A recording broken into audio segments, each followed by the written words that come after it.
Mayudlilhu fala hadiya.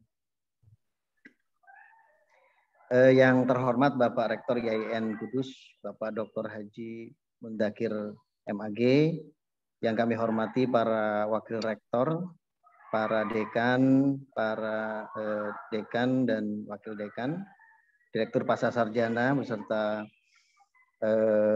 Wadir, Bapak Ketua LPPM, dan seluruh jajaran pimpinan di lingkungan IAIN Kudus, serta tidak lupa pula Bapak Ibu dosen, peserta sosialisasi pelaksanaan penelitian, publikasi ilmiah, dan pengabdian kepada masyarakat BOPTN 2022 yang kami hormati. Alhamdulillah pada siang hari ini kita dapat sama-sama melakukan perjumpaan secara virtual dalam rangka sama-sama membicarakan tentang atau mendengarkan sosialisasi terkait pelaksanaan Litapdimas 2022 nanti. Ada beberapa hal yang memang nantinya agak berbeda dari tahun-tahun sebelumnya, sehingga memang bagi beberapa yang sudah mendengarkan sosialisasi yang langsung dari grup-grup Kemenag di pusat, ya, pada siang hari ini nanti ada sedikit perbedaan karena kaitannya dengan apa yang nanti khusus dilaksanakan pada Satker IAIN Kudus. Nah, ini yang berbeda dari sosialisasi di pusat. Untuk itu marilah kita buka acara pada siang hari ini dengan membaca Ummul Kitab. Semoga acaranya berjalan lancar. Ala hadhihi niyyah bi kulli niyyatin shalihah. Al-Fatihah.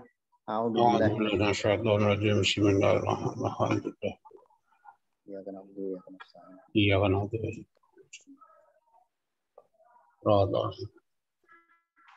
Baik, untuk selanjutnya kami mohon Bapak Rektor untuk memberikan sambutan sekaligus memberikan arahan kepada kita semua. Kepada beliau, Bapak Dr. Haji Mundakir MAG, dipersilakan. Assalamualaikum warahmatullahi wabarakatuh. Bismillahirrahmanirrahim. Alhamdulillahirabbil alamin. Wa bihi nasta'inu ala umuri dunya waddin. Wassalatu wassalamu ala asyrafil mursalin sayyidina wa maulana Muhammadin wa ala alihi wa ashabihi ajma'in, amma ba'du. Para pejabat di lingkungan IAIN Kudus, mulai dari wakil rektor, para dekan, wakil dekan, dan seluruh kepala unit, Bapak-bapak, Ibu dosen yang kami hormati. Pertama-tama marilah kita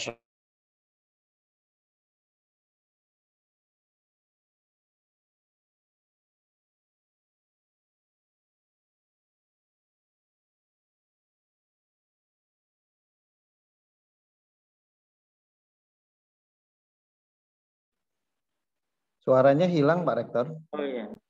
Suaranya hilang barusan. Pujian kita kepada Allah Subhanahu wa taala. Salawat dan salam kita sanjungkan kepada junjungan kita Nabi Agung Muhammad sallallahu alaihi wasallam. Bapak Ibu yang kami hormati, dua hal yang perlu saya sampaikan dalam kesempatan yang baik ini. Yang pertama, bahwa para dosen IAIN Kudus untuk mengikuti melaksanakan penelitian dan pengabdian kepada masyarakat itu belum cukup membanggakan. Ini terbukti ketika akreditasi itu jumlah yang ikut meneliti itu tergolong belum cukup membanggakan. Oleh karena itu, pada kesempatan yang baik ini, mari seluruh dosen tanpa kecuali ikut berlomba membuat proposal, mengajukan penelitian supaya jumlah hasil penelitian kita semakin hari semakin baik, karena ini akan membawa dampak yang cukup signifikan untuk kemajuan kampus kita. Kemudian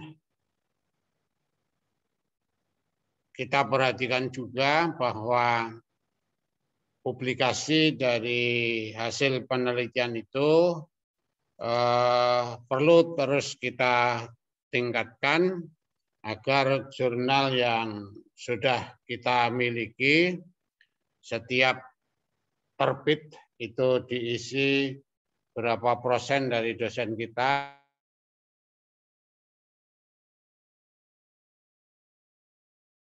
Usahakan penelitian kita sungguh-sungguh sehingga hasilnya baik untuk kepentingan lembaga maupun pribadi terpublikasi.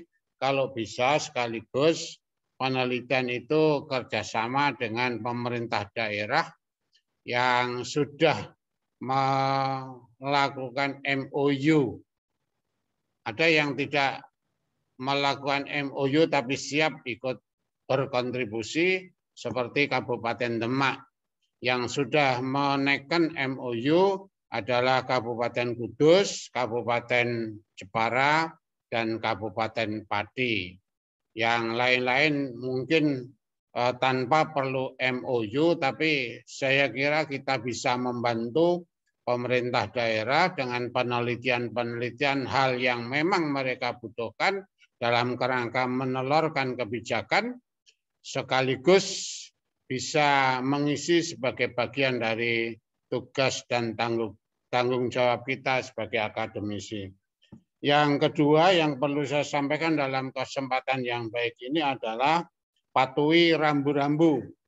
Baik rambu-rambu yang terkait dengan birokrasi yang ditentukan oleh Litbdimas tentang klaster dan lain sebagainya itu sudah dibuat, tinggal ikuti saja. Yang kedua, patuhi rambu-rambu administrasi, terutama laporan penelitian. Apakah menggunakan pola SBK atau SBM, monggo nanti itu akan dijelaskan langsung oleh LPPM. Kita ikuti saja supaya ke belakang nanti tidak ada masalah. Lebih dari itu, mari kita juga patuhi rambu-rambu akademik, hindari plagiasi dan lain sebagainya, sehingga hasil penelitian kita nanti bisa dipublikasi baik di jurnal nasional dan terutama jika memungkinkan adalah jurnal internasional. Saya kira itu yang perlu saya sampaikan dalam kesempatan yang baik ini. Sekali lagi, mari kita semuanya ikut berpartisipasi, mengajukan proposal penelitian supaya jumlah kontribusi kita terhadap penelitian itu semakin hari semakin baik. Demikian yang kami sampaikan. Terima kasih. Assalamualaikum warahmatullahi wabarakatuh. Waalaikumsalam warahmatullahi wabarakatuh. Terima kasih Bapak Rektor yang telah menyampaikan sambutan serta arahannya. Ada poin-poin penting yang memang beliau sampaikan terkait dengan harus naik ya bertambahnya jumlah penelitian yang berpengaruh pada akreditasi, juga publikasi ilmiah, juga penelitian yang bekerja sama dengan Pemda-Pemda yang sudah melakukan MOU maupun yang belum, serta harus mematuhi rambu-rambu dalam proses maupun pertanggungjawaban penelitian serta rambu-rambu akademik. Terima kasih Bapak Rektor. Selanjutnya sosialisasi pelaksanaan Litbdimas yang langsung nanti disampaikan oleh Bapak Ketua LPPM, beliau Bapak Haji Muhammad Dhafir MAG. Kepada beliau dipersilahkan.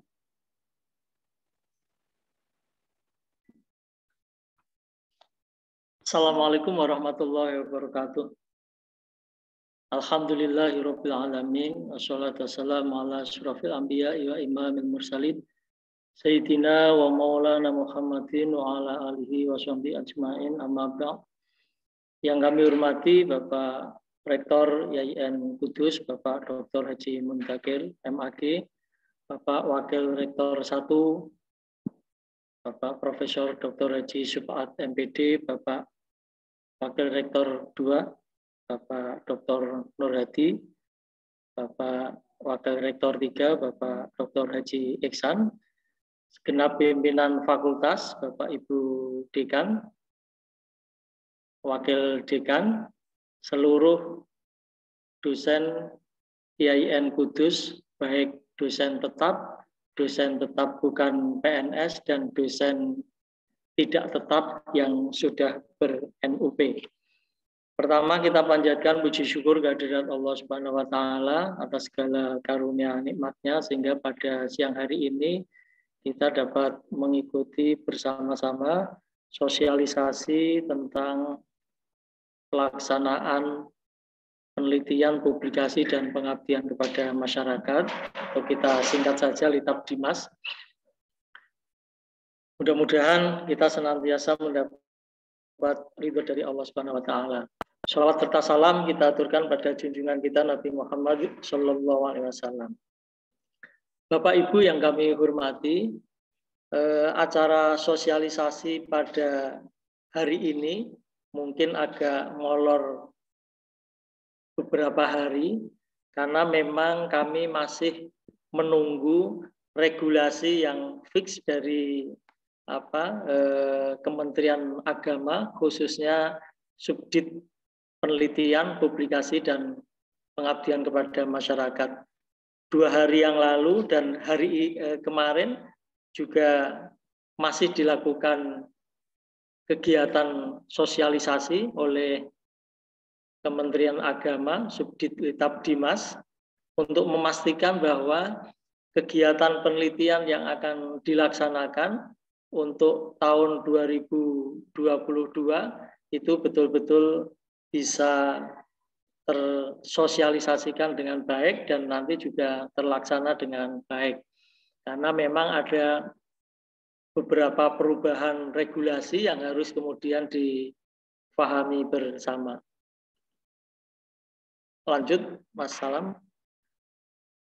Baik, terkait dengan petunjuk teknis Litapdimas, Bapak Ibu sekalian sudah membaca apa yang kemarin sudah kita posting, meneruskan juknis yang dikirimkan oleh Kemenak kepada Pak Rektor, kemudian kita tindak lanjuti melalui penyampaian informasi juknis melalui grup dosen tetap, grup dosen PNS, tetap bukan PNS, maupun dosen tidak tetap. Nah, harapannya para dosen memiliki waktu yang cukup, tidak terkendala dengan atau terkurangi waktunya dengan acara sosialisasi pada siang hari ini. Nah, terkait dengan kegiatan penelitian tadi sudah disampaikan oleh Pak Rektor, ini juga bagian dari Tridharma Perguruan Tinggi dan juga kewajiban dosen. Lanjut, Mas Salam. Nah, hal penting yang mendasari dari pelaksanaan penelitian tahun 2022, yakni penelitian dilaksanakan dengan berbasis standar biaya keluaran. Nah, terkait dengan penelitian berbasis standar biaya keluaran, memang sangat berbeda dengan penelitian-penelitian yang sebelumnya yang sudah kita lewati, yang berbasis standar biaya masukan, di mana kegiatan penelitian juga diiringi dengan kegiatan untuk pemenuhan administrasi keuangan, juga diiringi dengan pertanggungjawaban keuangan dari proses pelaksanaan penelitian.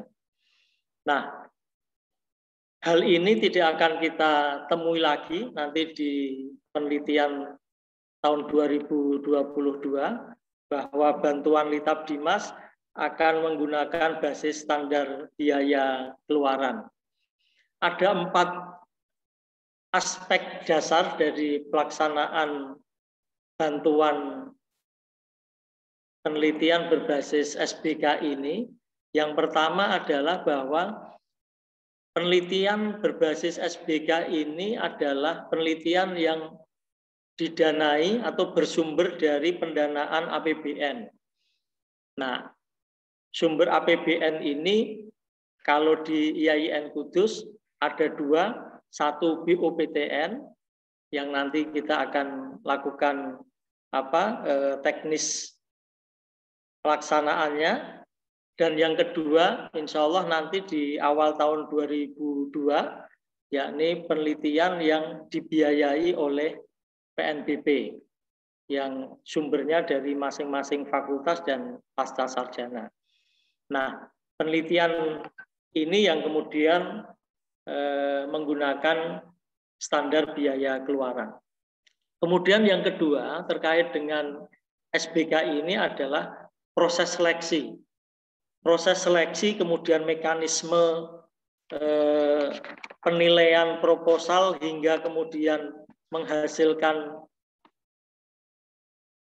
penerima bantuan penelitian ini mengacu pada regulasi Dirjen Pendis tahun 2017 nomor 2952 dan juga mengacu pada Permenristek Dikti nomor 27 tahun 2019, di mana proses seleksinya ini sangat ditentukan oleh para reviewer dan komite penilaian. Jadi biaya yang kemudian ditetapkan sebagai acuan dalam bantuan penelitian itu semuanya didasarkan atas hasil review, hasil penilaian dari para reviewer dan juga komite penilaian. Kalau sebelumnya di dalam penentuan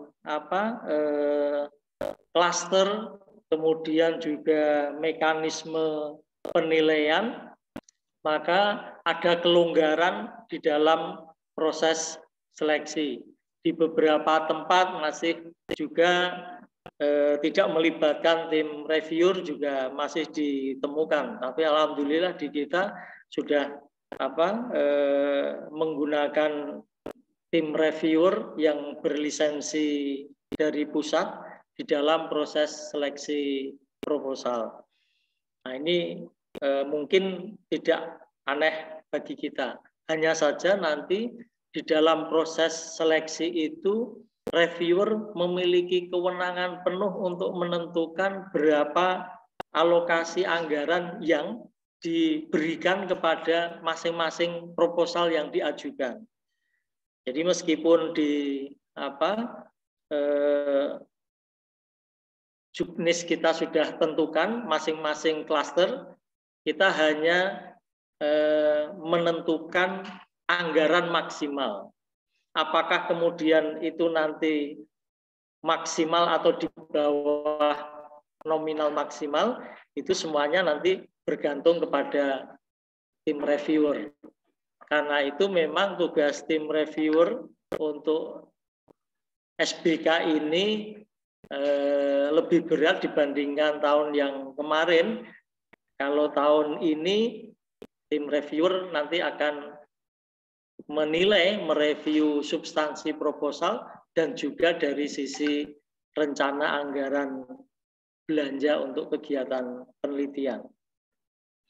Kemudian yang ketiga terkait dengan standar biaya keluaran, penelitian berbasis standar biaya keluaran ini adalah dari sisi klaster. Nah, klaster ini sudah dipatok melalui Permenristek Dikti nomor 20 tahun 2018. Ada riset dasar, ini meliputi penelitian pembinaan atau pengembangan kapasitas atau penelitian kapasitas. Kemudian ada riset dasar, mencakup pengembangan prodi dan interdisipliner. Kemudian riset terapan, riset pengembangan. Kemudian yang kelima adalah kajian aktual strategis. hanya 5 klaster inilah yang kemudian bisa dilakukan bantuan penelitian berbasis SBK.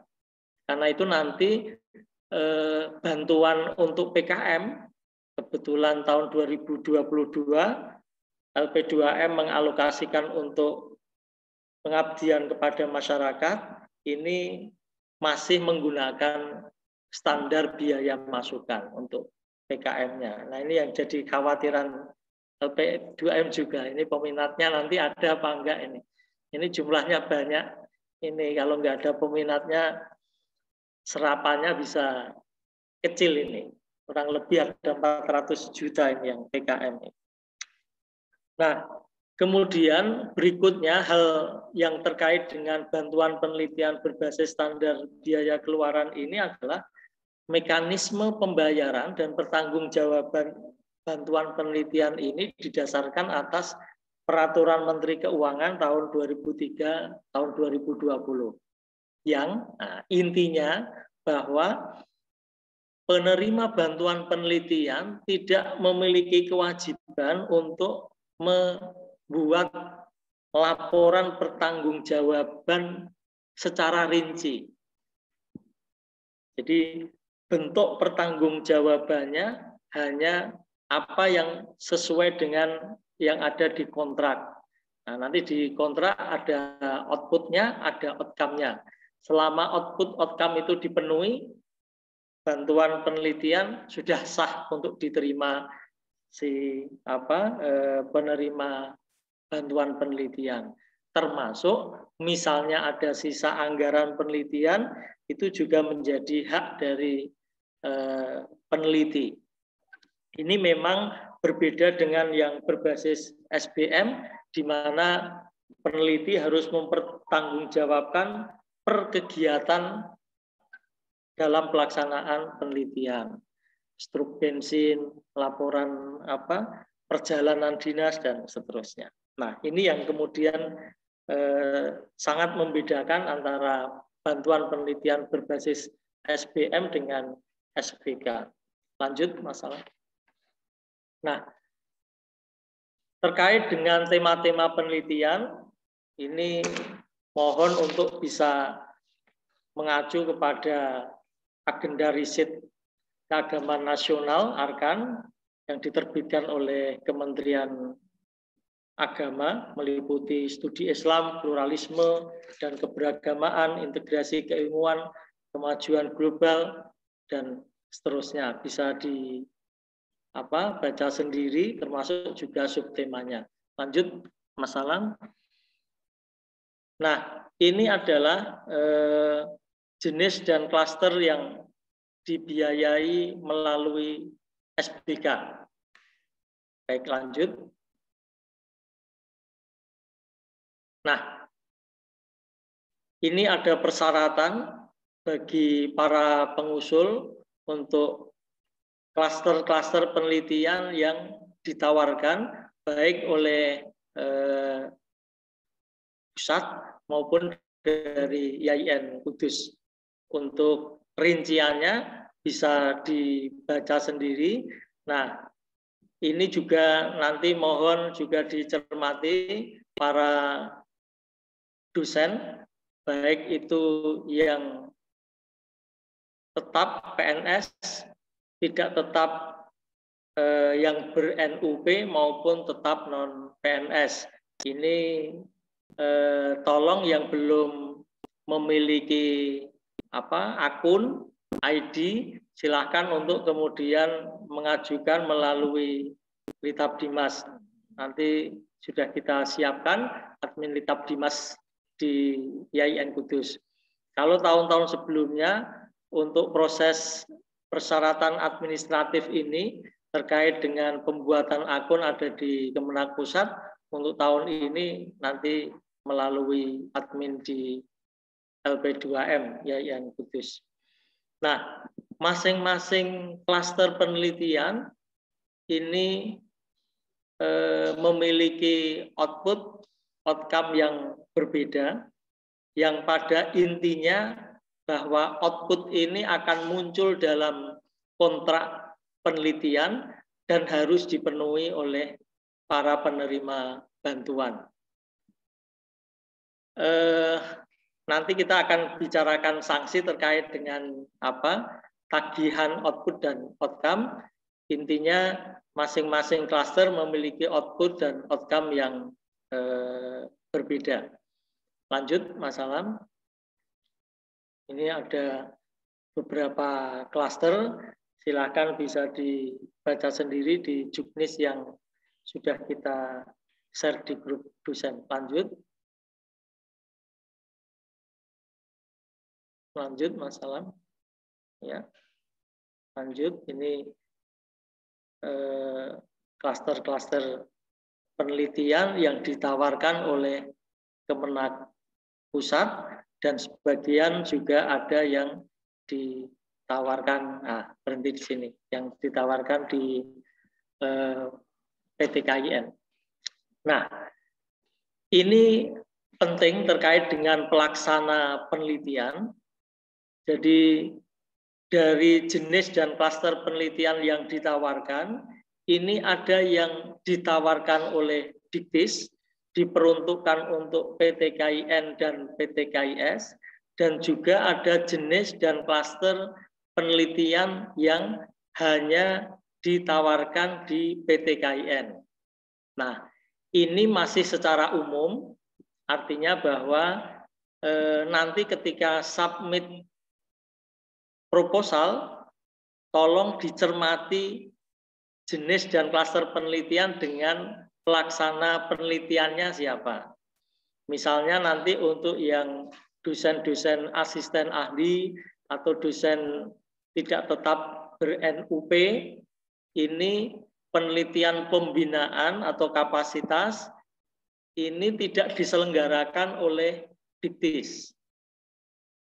Diktis hanya menyelenggarakan penelitian klaster ini diperuntukkan untuk PTKIS. Nah, nanti untuk yang asisten ahli maupun dosen tidak tetap ber-NUP itu bisa submit untuk pilihan yang PTKIN. Dalam hal ini yang diklik adalah YIN Kudus. Demikian untuk penelitian dasar program studi interdisipliner juga sama. Yang ditawarkan oleh pusat diperuntukkan untuk perguruan tinggi keagamaan Islam swasta. Sementara jika mengambil klaster ini, silahkan mengirimkannya, yang diklik adalah PTKIN, dalam hal ini adalah YIN Kudus. Ini menjadi penting untuk diperhatikan agar nanti tidak salah alamat di dalam mengirimkan. Misalnya kepingin mengikuti penelitian yang diselenggarakan Diktis, kemudian klasternya penelitian dasar program studi, maka tidak akan tercatat di PTKIN, di YIN Kudus, sementara di pusat tidak ada. Nah, ini yang emannya di sini nanti. Maka ini yang perlu diperhatikan, yang klaster pembinaan, dasar program studi, penelitian dasar interdisipliner, maka submitnya nanti di YIN Kudus. Lewat Litab Dimas, tapi yang diklik adalah YIN Kudus. Kemudian untuk penelitian-penelitian yang lain, jenis klaster yang lain, ini diselenggarakan bersama, artinya bersama itu penyelenggaranya Diktis untuk PTKIN maupun PTKIS, dan juga diselenggarakan oleh PTKIN. Nah, terkait dengan yang Diktis, nggak ada masalah. Ini para ibu, bapak ibu yang ingin berkompetisi di tingkat pusat, silakan mengambil klaster-klaster ini, jenis riset terapan, pengembangan, ataupun aktual strategis. Ini silakan mengklik untuk Diktis. Nah, adapun untuk yang PTKIN, nanti tolong dicermati yang ditawarkan oleh YIN Kudus. Tidak semua jenis riset terapan maupun jenis riset pengembangan itu ditawarkan oleh IAIN Kudus. Maka nanti tolong diperhatikan klaster-klaster apa yang ditawarkan oleh Diktis dan yang hanya ditawarkan oleh IAIN Kudus. Lanjut Mas Ahmad. Nah ini ada penelitian kolaborasi internasional. Insya Allah kita mengalokasikan anggarannya. Cuma anggarannya ini memadai apa enggak? Mudah-mudahan nanti masih memungkinkan untuk revisi atau bagaimana nanti. Baik, untuk yang penelitian pengembangan pendidikan tinggi ini yang Diktis tidak menyelenggarakan bagi PT KIN, hanya diperuntukkan untuk PT KIS. Sementara untuk yang PT KIN memungkinkan terselenggaranya klaster ini, hanya saja nanti dilihat apakah IAIN Kudus mengalokasikan anggarannya untuk klaster yang kelima ini. Lanjut. Nah, kemudian untuk prosesnya. Nah, ini proses pelaksanaan penelitian ini semuanya melalui Litbang Pusat, ya. Litbang Kemenak Pusat. Mulai dari pendaftaran secara online, kemudian seleksi administratif, seleksi substansi proposal, penetapan calon nomine, kemudian lanjut seminar proposal penelitian, kemudian penetapan nomine, penetapan penerima bantuan, pelaksanaan kegiatan penelitian, sampai pada pencairan bantuan, kemudian dilakukan monitoring dan evaluasi, kemudian ada review keluaran penelitian, kemudian ekspos hasil penelitian, seminar penelitian, dan terakhir penyerahan laporan akhir. Nah, dari fase-fase pelaksanaan penelitian ini ada hal yang penting untuk kami sampaikan. Yang pertama terkait dengan pendaftaran, ini Bapak Ibu dosen tidak tetap segera untuk melakukan pendaftaran akun untuk masing-masing agar memiliki ID yang sudah tidak ada masalah, sudah bisa kemudian melaksanakan pendaftaran online. Nah, terkait dengan seleksi administratif, ini penting untuk diketahui bersama. Ada poin untuk cek plagiasi. Jadi di dalam sistem Litbang Kemenak itu, dalam proses submit proposal itu ada cek plagiasi. Nah, menggunakan aplikasi Turnitin ini, mohon Bapak Ibu untuk memastikan terlebih dahulu sebelum diisikan fill in di dalam sistem Litbang. Karena kalau kemudian copy paste dari proposal, kemudian dikopikan di sistem Litbang, bisa dipastikan bahwa akan tinggi tingkat plagiasinya. Jadi Turnitin akan membaca tingkat plagiasinya ini sangat tinggi. Sementara batas maksimal dari proses seleksi administratif ini adalah 35%. Maka agar kemudian tidak tertolak oleh sistem, karena kalau kemudian Turnitinnya ini tidak terpenuhi, artinya nilai Turnitinnya itu 30 5 lebih gitu, ya dipastikan bahwa proposal Bapak Ibu, kembali tadi Mas Salam, proposal Bapak Ibu tidak akan bisa lanjut ke seleksi substansi proposal. Nah, ini yang kemudian harus diperhatikan. Jangan, nah pengalaman yang tahun kemarin, karena proposal sudah siap sehingga agar prosesnya cepat, copy paste, fill in, masuk, nah tanpa kemudian mempertimbangkan bahwa itu berpotensi turnitinnya, plagiarismenya tinggi sekali. Nah, kalau tinggi sudah pasti akan ditolak oleh sistem. Jadi yang menolak seleksi administratif ini bukan LP2M, tetapi karena seleksi administratif insya Allah selama ada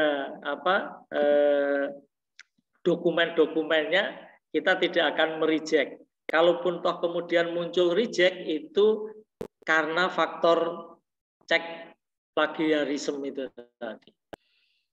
Nah, kemudian terkait dengan seleksi substansi proposal, ini kami akan melibatkan tim reviewer, ada 2 orang tim reviewer dan 1 komite penilaian. Nanti tim reviewer akan mereview tidak hanya substansi proposal, tetapi juga rencana biaya yang diperlukan untuk penelitian itu. Kemudian tahap berikutnya ya biasa. Nah, saya kira itu untuk prosesnya. Nah, untuk pencairan bantuan, untuk pencairan bantuan atau sebelumnya ke penetapan nomine ini, penetapan nomine setelah melalui proses seminar proposal penelitian, ini baru kita tetapkan nominenya tahun 2021. Untuk penetapan penerima bantuan akan kita tentukan di awal tahun 2022. Nah, untuk ini terkait dengan ketersediaan dana penelitiannya. Kemudian untuk pencairan bantuan akan kita cairkan di awal tahun 2022. Di bulan Januari ini kita cairkan 100%. Jadi karena alokasi anggaran penelitian kita di bawah 100 juta, maka nanti pencairan bantuannya 100%. Tidak ada tahap 160, 40, tidak, tapi 100% sekaligus. Baik, kemudian untuk review keluaran penelitian, ini nanti para reviewer akan memastikan bahwa tagihan-tagihan yang berkaitan dengan output itu sudah terpenuhi. Sementara untuk tagihan outcome itu nanti ada durasi waktu yang kemudian harus dipenuhi. Lanjut, masalah.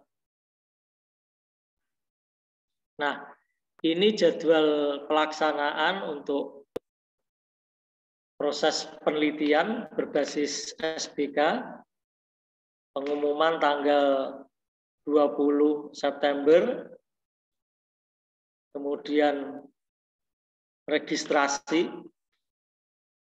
Ini sudah kita mulai, jadi admin kita sudah siap untuk menerima dan Litap Dimas juga sudah dibuka bagi mereka yang akan melakukan submit, termasuk bagi yang mengajukan pendaftaran baru untuk mendapatkan akun atau ID, nanti silahkan juga sudah bisa melakukannya. Ini waktunya. Lanjut, Mas Salam. Ini sampai pada penyerahan laporan. Lanjut. Nah, ini silahkan dibaca sendiri. Lanjut, ini sampai pada klaster yang lain. Ini silakan dibaca-baca, ini yang memenuhi kriteria ini silakan bisa memanfaatkan, termasuk juga jurnal. Lanjut. Nah, pendampingan rumah jurnal ini mohon Kepala Pusat Penelitian, Kepala Pusat Publikasi Ilmiah untuk memanfaatkan bantuan bagi rumah jurnal. Rumah jurnal sudah ada. Kalau kemudian secara administratif nanti dibutuhkan, nanti kita akan fasilitasi. Ini pendampingan rumah jurnal. Langsung ini silahkan, termasuk juga penerbitan buku. Ini silahkan untuk submit di Diktis, karena di kita tidak memberikan bantuan untuk penerbitan buku. Lanjut. Nah, untuk bantuan pengabdian kepada masyarakat, ini nanti berbasis standar biaya masukan. Jadi nanti pertanggungjawabannya seperti tahun-tahun sebelumnya berbasis pada kegiatan. Jadi setiap kegiatan yang dilaksanakan bisa kemudian disiapkan SPJ-nya sebagai bentuk pertanggungjawaban bantuan untuk pengabdian kepada masyarakat. Lanjut. Terus.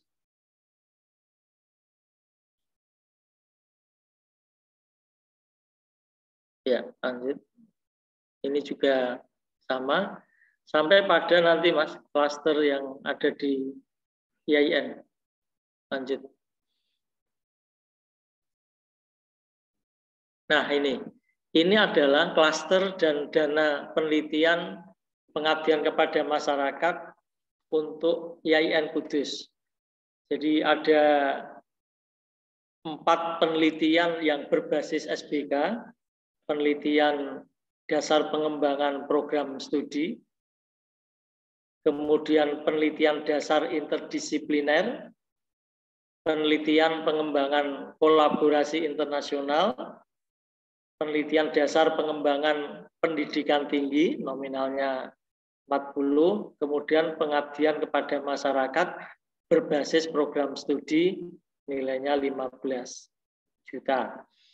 Nah, yang tidak muncul adalah penelitian pembinaan. Nah, untuk penelitian pembinaan, ini nanti akan kita akomodir melalui penelitian yang bersumber dari PNBP. Jadi untuk penelitian pembinaan kita nanti alokasikan jumlahnya sangat banyak itu PNBP, melalui PNBP. Sementara untuk yang BOPTN kita alokasikan untuk 4 klaster ini dan 1 pengabdian kepada masyarakat. Jumlahnya memang kecil dibandingkan dengan yang ditawarkan oleh Diktis. Karena itu begini, agar kita juga bisa berkompetisi dengan pusat dan juga tidak tertutup peluang untuk mendapatkan dana bantuan penelitian dari Satker IAIN Kudus, maka setiap pengusul proposal dimungkinkan untuk mengajukan 2 proposal. Jadi proposal yang diajukan dengan tema yang berbeda atau geser perspektifnya atau bagaimana, itu monggo para pengusul proposal silahkan itu disubmitkan ke pusat dan juga bisa submit untuk IAIN Kudus, PT KIN. Jadi misalnya untuk penelitian dasar interdisipliner misalnya silahkan submit, tetapi Anda juga kita harapkan bisa mengajukan proposal untuk klaster-klaster yang diselenggarakan oleh Diktis. Sehingga misalnya nanti di tingkat Diktis tidak lolos, masih ada harapan melalui proses seleksi di tingkat IAIN Kudus. Itu lanjut Mas Alam.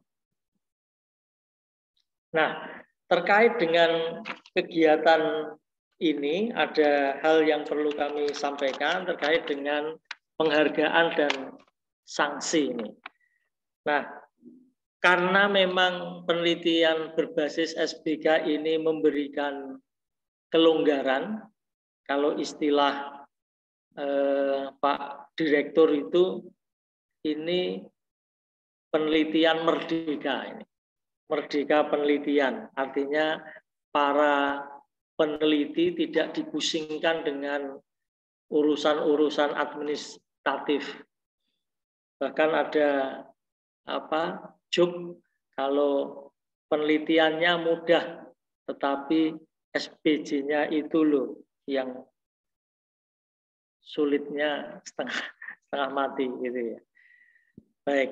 Nah, karena itu kebijakan penelitian berbasis SBK ini patut kita apresiasi, tetapi meski demikian ada hal-hal yang perlu kita sadari bersama karena memang sanksinya juga mengintip kita gitu.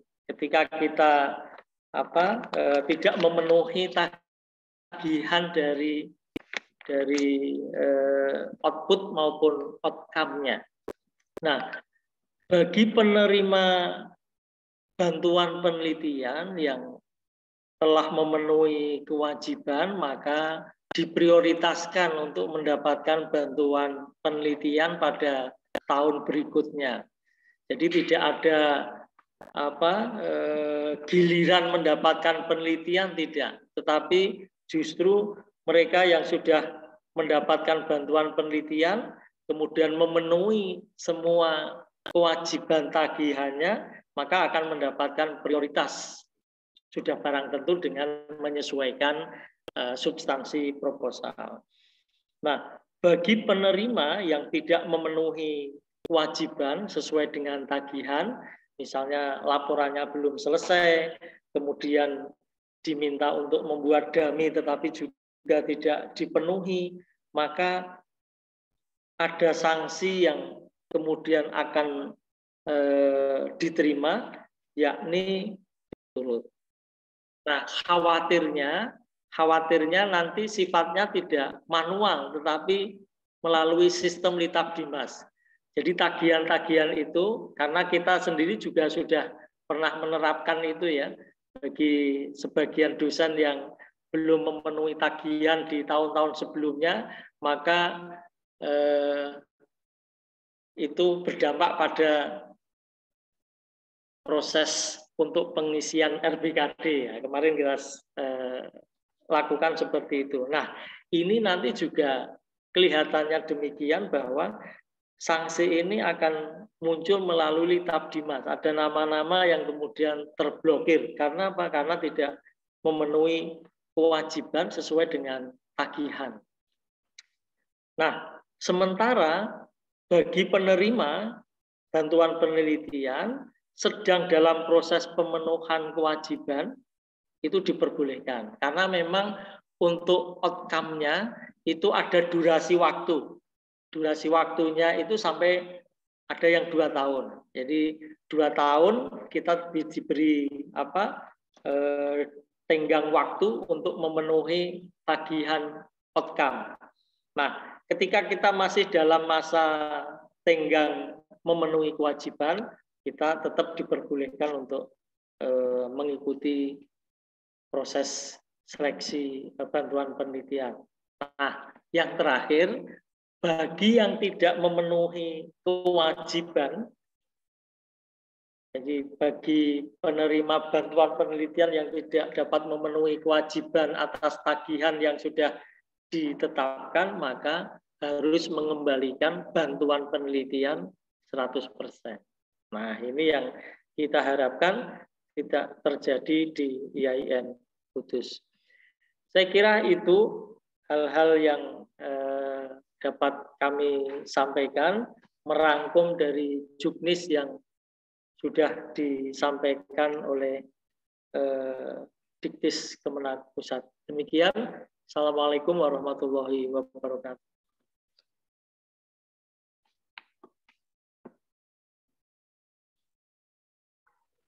Waalaikumsalam warahmatullahi wabarakatuh. Terima kasih Pak Taufir. Selanjutnya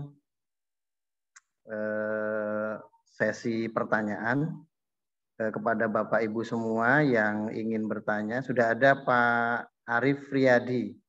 Silakan Pak Arif Riyadi. Bisa dibuka ininya. Ya baik Pak, terima kasih. Assalamualaikum warahmatullahi wabarakatuh.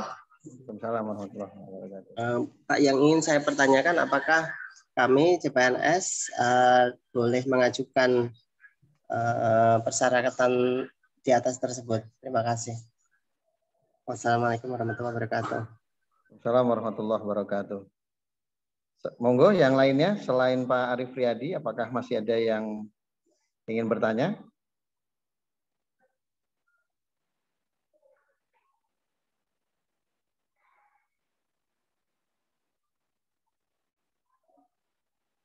Di chatroom mungkin ya. Ada pertanyaan Bu Ulfa?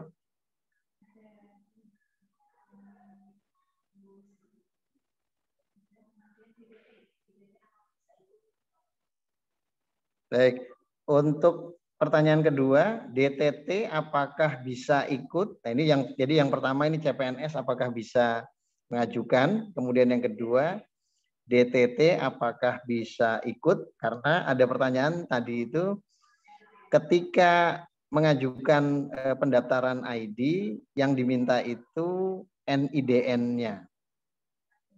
Padahal punyanya hanya NUP. Monggo mungkin Pak Taufir bisa dijawab dulu.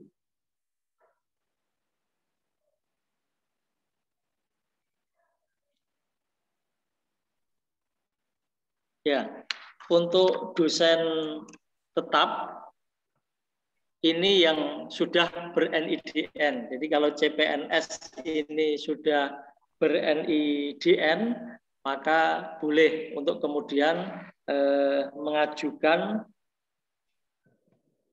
permohonan untuk mendapatkan akun atau ID Kitab Dimas. Kemudian untuk dosen tidak tetap atau dosen luar biasa, dosen tidak tetap, ini dimungkinkan untuk kemudian mendapatkan ID selama memiliki NUP. Jadi dosen tidak tetap yang ber-NUP itu memiliki kesempatan untuk mendaftarkan diri, mendapatkan admin untuk kemudian bisa seleksi. Tidak mau Mas. Ya, itu Pak. Ya, itu jawabannya Pak Arif dan siapa tadi? Nah, hanya saja begini, ini Pak Fuad. Ya. Ini yang dosen luar biasa. Asisten ahli, kemudian dosen tidak tetap ber-NUP, kemudian untuk dosen CPNS, ini untuk klaster penelitian pembinaan, ini mungkin masih menunggu, ya, masih menunggu pembukaan seleksi bantuan penelitian yang nanti dibiayai oleh PNBP. Karena itu misalnya mau mengikuti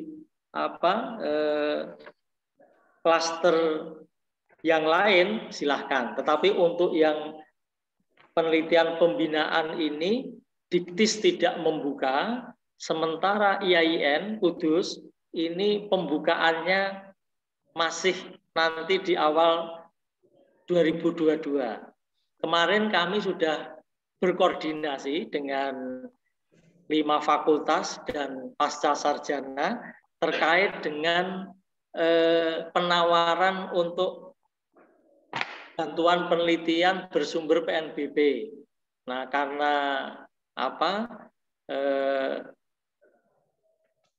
pertimbangan banyak hal gitu dari 5 fakultas dan juga pasca, maka kami mengakomodir, kita mensepakati bahwa untuk penawaran bantuan penelitian klaster pembinaan atau kapasitas yang berbiaya dari PNBP nanti kita tawarkan di awal Januari 2022. Itu. Itu Pak Fuad. Ya, baik. Mungkin ada lagi yang lain, Bapak Ibu silakan. Bisa raise hand. Bisa langsung menyampaikan pertanyaan.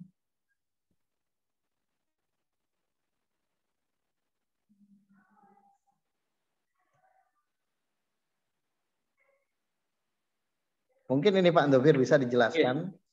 Pengalaman 2019 ada beberapa dosen yang merasa sudah submit untuk penelitian atau program yang lain, tetapi ternyata tidak bisa masuk atau tidak menjadi nomine.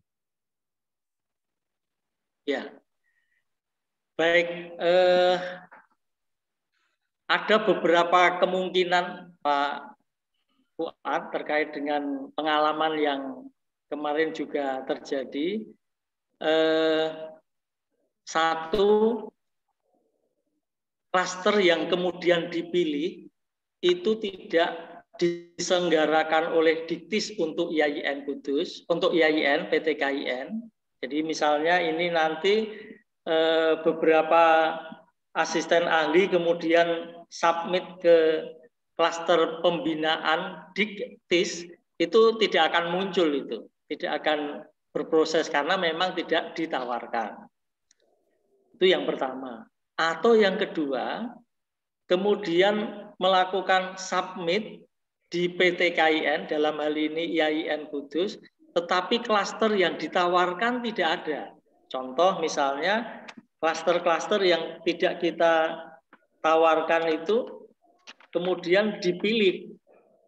Mestinya itu diklik untuk pusat, tetapi yang diklik IAIN Kudus. Sementara IAIN Kudus tidak menawarkan. Maka itu juga proposalnya tidak akan muncul dalam proses seleksi substansi. Atau yang terakhir seperti tadi kita sampaikan, ini pengalaman kita kemarin ya Pak Fuad ya, ketika nilai turnitinnya itu melebihi, kalau tahun kemarin 30, sekarang naik ya Pak Fuad ya? 35. Turun ya? Kalau kemarin berapa? 25 ya? Enggak, sama Pak, 35. Sama ya, sama, 35 ya, 35. Nah, kalau itu kemudian melebihi itu yang kami tidak punya tidak punya kuasa apapun untuk kemudian memproses itu, karena otomatis bahwa sistem Dilitab Dimas pusat itu akan mereject proposal yang nilai turnitinnya itu melebihi 35. Maka saran saya ketika nanti submit dipastikan bahwa klaster-klaster yang dipilih ini memang diselenggarakan oleh Diktis untuk PT KIN atau diselenggarakan oleh IAIN Kudus. Maka nanti dicek.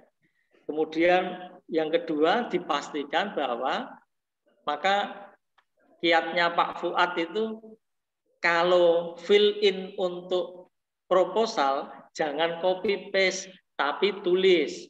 Nah, kemudian ada kode-kode yang justru menjadikan sistem itu merejectnya. Nah, ini yang kemudian harus kita hindarkan. Nah, kenapa ini penting kami sampaikan? Biar kita nggak rugi gitu. IAIN nggak rugi.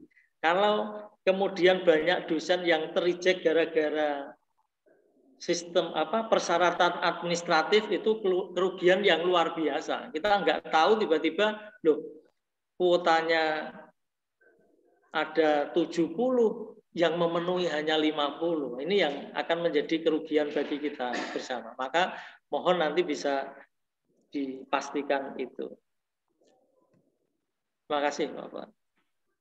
Monggo Bapak Ibu masih ada kesempatan untuk bertanya terkait dengan pelaksanaan BOPTN 2020. Pak Fuad. Oke, silakan Pak Rektor. proposal saya itu dulu diterima pusat tahun 2020. 2021 itu nggak bisa masuk. Nasibnya gimana itu? Monggo Pak Dovir bisa dijawab langsung. Pak Dovir, monggo.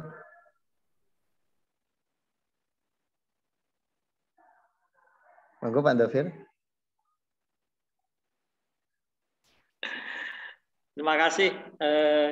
Untuk IAIN Kudus, sebenarnya tahun kemarin 2019 itu prestasi ya, artinya ada beberapa dosen pengusul penelitian berkompetisi di tingkat nasional, lolos sampai pada penetapan nomine itu termasuk Pak Rektor. Karena COVID kemudian dipending. Nah, terkait dengan kelanjutan nasib dari penerima nomine tahun 2019 kemarin, ini memang kemarin Pak Direkturnya minta maaf dibatalkan, Pak. Cuma bisa kemudian proposal yang kemudian sudah disubmit tahun 2019 itu dengan berbagai perbaikan atau mungkin masih relevan, silahkan untuk diikutkan kembali. Nah, meskipun tidak kemarin dijawab pasti, tetapi mungkin nanti akan menjadi pertimbangan-pertimbangan khusus bagi nomine-nomine yang kemarin sudah lolos. Nah, kemarin ada pernyataan demikian Pak dari Pak Wendy. Jadi mungkin yang proposal Pak Rektor nanti disesuaikan dengan kondisi saat ini atau misalnya masih relevan, silahkan disubmit kembali Pak untuk kemudian berkompetisi. Mudah-mudahan yang disampaikan oleh Pak Wendy ada pertimbangan khusus bagi nomine yang tahun 2019 itu bisa terrealisasi. Itu Pak Rektor. Oke, mantap. Terima kasih. Pak Rektor. Ya. Monggo Bapak Ibu yang lain mungkin masih ada yang mau ditanyakan. Masih ada kesempatan. Ada itu Pak, kayaknya apa itu Pak? Di chat. Ah. Coba di chat.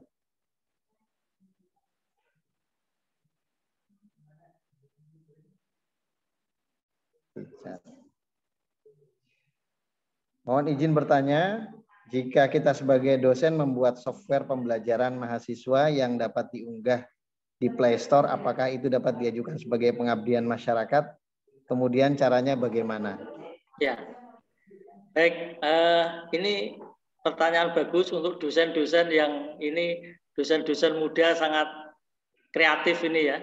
Silahkan karyanya coba untuk kemudian dibuatkan proposalnya, meskipun barangnya ini sudah ada mungkin. Coba dikemas dalam bentuk proposal, disesuaikan dengan klaster kaitannya dengan pengabdian kepada masyarakat, nanti disubmit untuk dikompetisikan di tingkat nasional, dalam hal ini yang diselenggarakan oleh Diktis.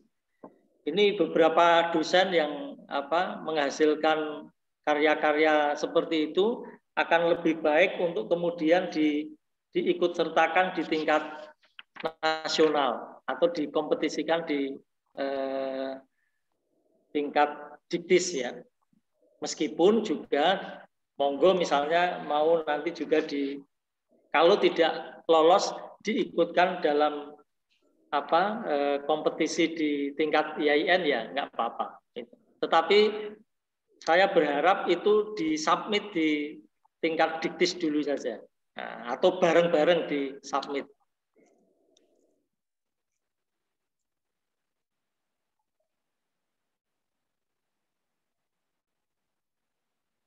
Monggo Bapak Ibu. Makasih Pak Dovir. Apa masih ada pertanyaan lagi?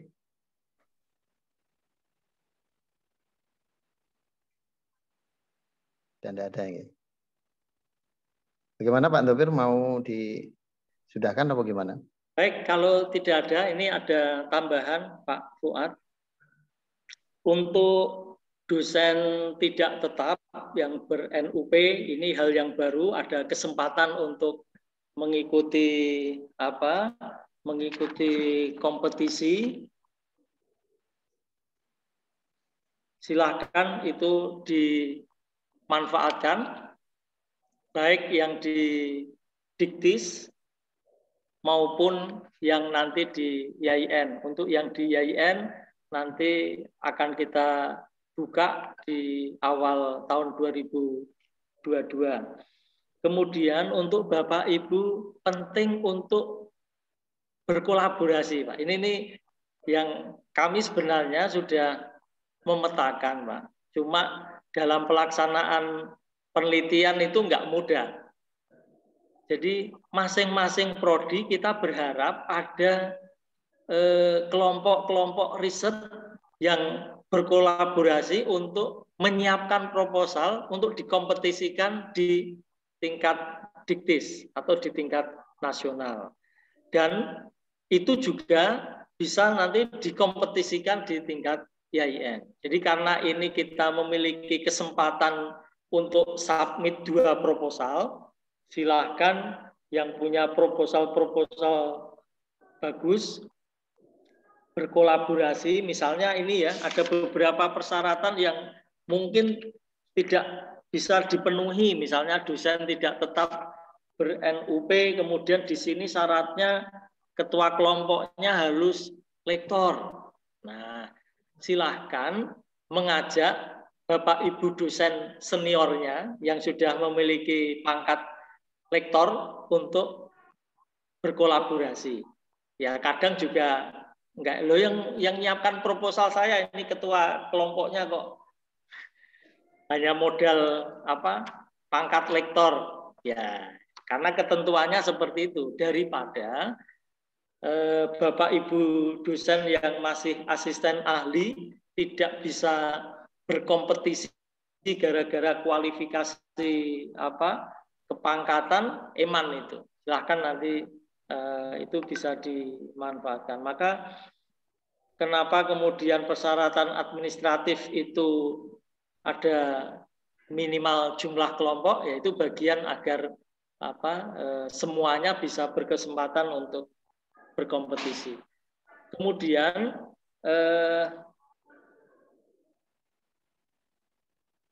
terkait dengan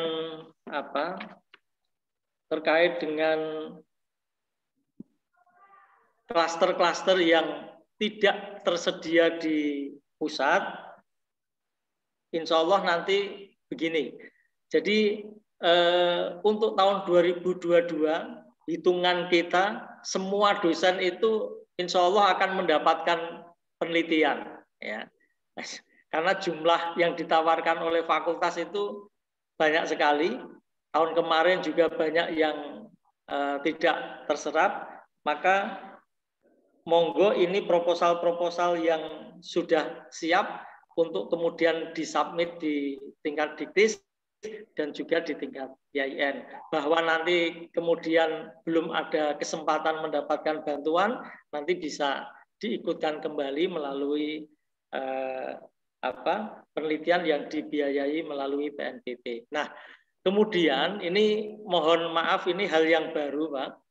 Karena Litap Dimas kita masih berproses dan kita juga belum mendapatkan izin untuk web service, masih dikembangkan oleh TIPD, maka nanti mohon yang khusus untuk IAIN, klaster IAIN, submitnya 2. Submit Litap Dimas pusat sama submit Litap Dimas internal. Sehingga nanti Litap Dimas internal kita itu ada isinya. Nah, begitu. Jadi untuk yang mengajukan proposal untuk penyelenggaranya IAIN Kudus, nanti submitnya 2 kali. 1 submit lewat Litap Dimas pusat, dan nanti lewat Litap Dimas internal IAIN Kudus. Baik, saya kira itu Pak Fuad. Kalau tidak ada bisa dicukupkan. Ya. Baik, terima kasih Pak Dovir. Saya nambahkan sedikit ya. bahwa untuk sistem Litbang yang terbaru ada kemungkinan memasukkan nama mahasiswa. Jadi nanti mahasiswa kalau di sistemnya, kalau yang dosen sudah ada tersistem itu dia bisa langsung klik, tapi untuk mahasiswa caranya dengan menginput nama mahasiswa.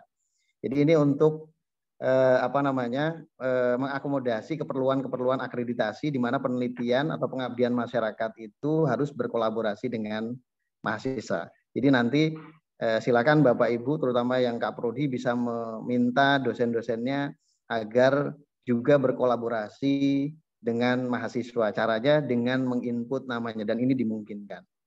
Baik, mungkin itu ya saja yang bisa kami sampaikan. Terima kasih Pak Rektor, terima kasih Bapak Ibu pimpinan, Pak Ketua LPPM, serta semua Bapak Ibu dosen. Mudah-mudahan kegiatan sosialisasi ini bermanfaat untuk kita semua. Dan nanti bila ada pertanyaan yang masih belum terjawab, silakan bisa ke LPPM. Pak Fuad, ada satu tambahan Pak Fuad. Untuk yang PKM, untuk PKM, mohon nanti lokasi pengabdiannya bisa diarahkan ke Kudus bagian utara, di daerah Kecamatan Dawe. Ya. Itu insya Allah menjadi lokasi desa binaan kita. Ya. Kemudian untuk yang prodi-prodi tertentu, IPA, kemudian biologi, mohon bisa kemudian mengembangkan kampung STEM di sana. Itu ada untuk memanfaatkan bantuan PKM. Kemudian untuk yang prodi yang lain, silakan bisa kemudian membuat kegiatan pengabdian kepada masyarakat. Lokasinya jangan di wilayahnya masing-masing, tetapi kita tahun ini fokus di Kudus bagian utara. Itu menjadi pertimbangan nanti bagi reviewer, nanti kita akan menyampaikan, itu mohon bisa menjadi pertimbangan utama di dalam penentuan penilaian. Terima kasih Pak Fuad. Terima kasih Bapak Wandofir atas tambahannya. Baik Bapak Ibu sekalian, kita akhiri acara sosialisasi kita pada siang hari ini, mudah-mudahan bermanfaat. Saya pembawa acara, mohon maaf kalau ada kesalahan. Akhirul kalam, wabillahi taufiq wal hidayah. Assalamualaikum warahmatullahi wabarakatuh. Waalaikumsalam.